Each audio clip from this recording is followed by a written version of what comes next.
Ce lundi 3 juillet, des greffiers en colère ont manifesté contre le projet de loi de programmation de la justice d'Éric Dupond-Moretti.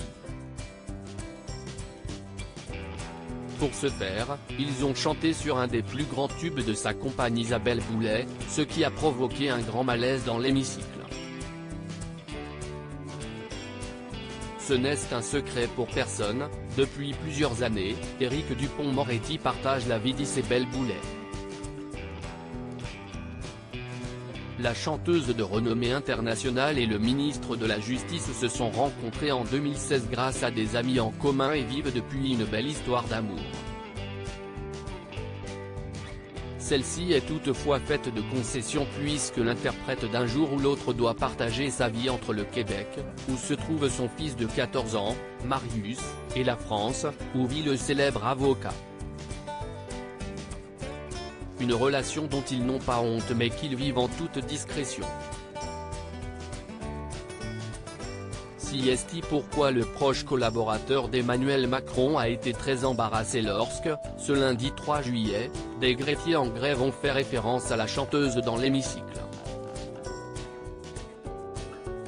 L'Assemblée nationale entamait en ce jour l'examen du projet de loi de programmation de la justice d'Éric Dupond-Moretti.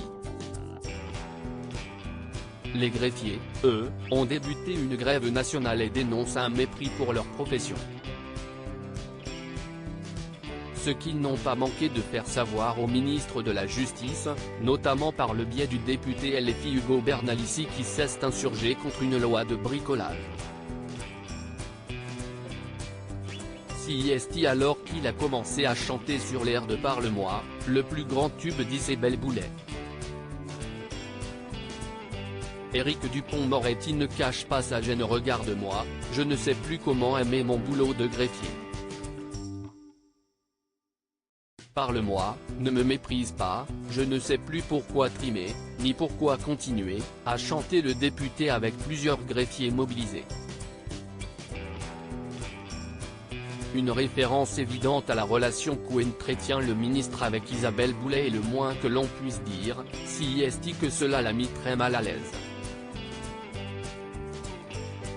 L'avocat de 62 ans a en effet été aperçu en train de cacher son visage entre ses mains, gêné par la situation.